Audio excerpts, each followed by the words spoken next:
Bienvenue sur Bolo Coco officiel, bonjour et bonsoir, voilà, je vous aime, bonjour à tous les Gaulois et Gauloises.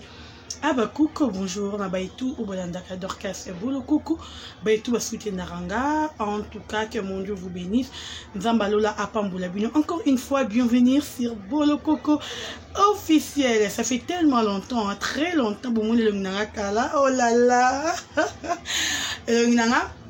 et mon kebino tellement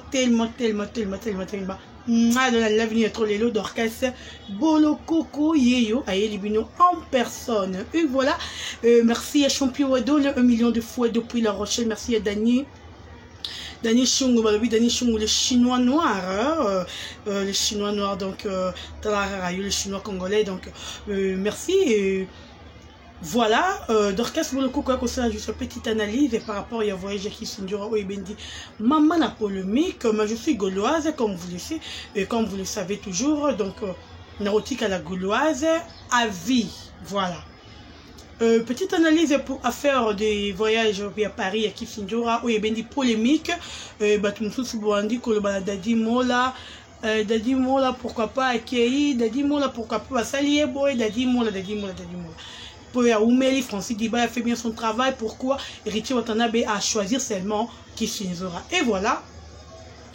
On a un point de vue. On a repéré ça. Héritier Watanabe a obligé. Il y a repris dans moto et aligné.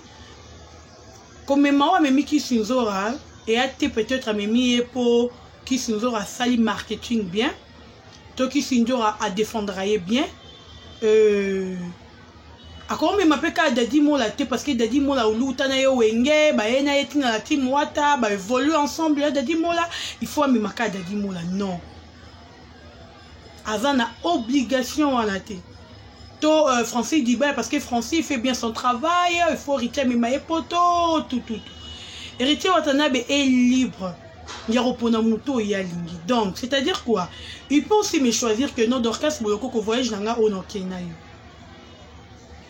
Non, mais tout, ok, n'a été, et la chance nanga, ce que Héritier choisir, n'a mais manga, et la chance nanga. C'est comme si nous n'allons pas faire regarde la presse à Kendara Guinée.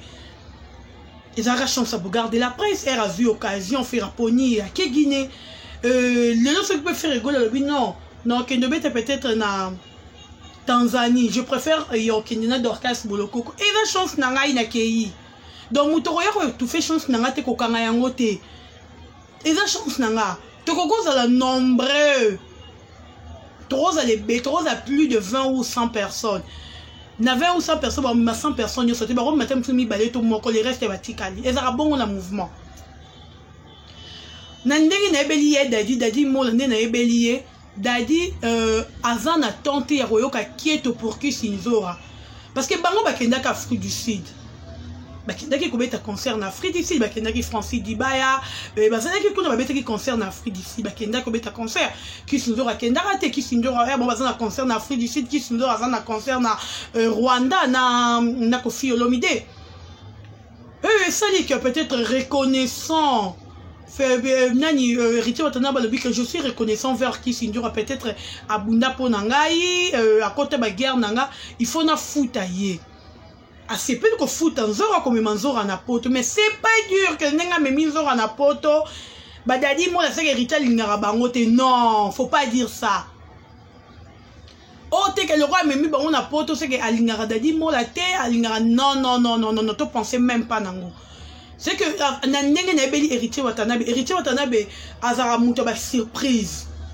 En tout cas, il y aura l'homme le plus compliqué du monde. Et ça, exact na combo Héritier za bongo Héritier za muta la muki pas créer le koboy alors la muki abino ça la muki abino kebo Héritier za bongo chez Héritier c'est comme ça c'est comme si que nena me minzora botorola to la muki boy pas to qui voyage à Espagne Diba en Espagne to qui voyage à babenga voyage à Turquie dadi mona na kata Turquie donc c'est ça Héritier Watanabe aza bongo Héritier Watanabe va bloquer ba obligation OK non faut obliger bon salé boy et Héritier Watanabe et karaté ko karaté moi il y a des points de vue dans la PC ko karaté donc arrêtez de faire des polémiques entre Héritier entre Nzora Dadi Mola parce que biso ba congolais to za mael était toza ko sala polémique wana directement Dadi Molato, Francis Dibaba, comment taper Kieto. Parce que elle aussi la mingi et ça m'a bé. Et puis je dirais à mon frère Dadi Mola et Francis Dibaya, très attention, on va payer beaucoup ces derniers temps pour la voyage en jour. Bon le baraka en malamu. Ce qu'on sali erreur, on lui le bama bé sur combo peut-être un jour sur voyage en jour bah qu'on enregistrer yo.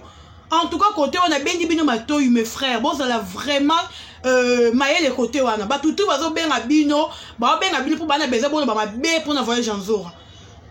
Francis Dibaya osera très sage, né mort na Dadi Mola. Côté on a besoin maïe. Bah ça n'a problème t'es un voyage n'année surtout que Francine donc je ne crois même pas qu'on a problème de voyage en jour. Bien sûr Francine pas le caractère des potos mais on a besoin de nga le baraché pour Francine non na musala makasi pembeni ya héritier Watanabe. De Français on kabone héritier sikote parce que na lelo so tolo ba meilleur marketeur. Au bazar au sala marketing très bien na génération de musique na ke musika te na vu faire rigoler. Parce que je suis gauloise, je prends l'artiste Fali Poupa, na génération na bango mikolo oyo, en tout cas na généralisé. Et ça na mutu moro te bengi marketeur ou azo sala bien marketing na ye, le code Francis Dibaya azate. En vrai dire, mutu la batte que Dorcas au aussi parce que ça se voit. C'est pas dire que si je suis gauloise plutôt na rôle batte que mutu à l'équipe biso pe ba golte. Non, je dois dire la vérité. Ces derniers temps, c'est Francis. N'a au cartonné, n'a marketing. Alors, ça, est très bien. Il y a un bras Francis. Il faut d'abord pour bien héritier Watanabe. Francis a recoté héritier Watanabe.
Yes,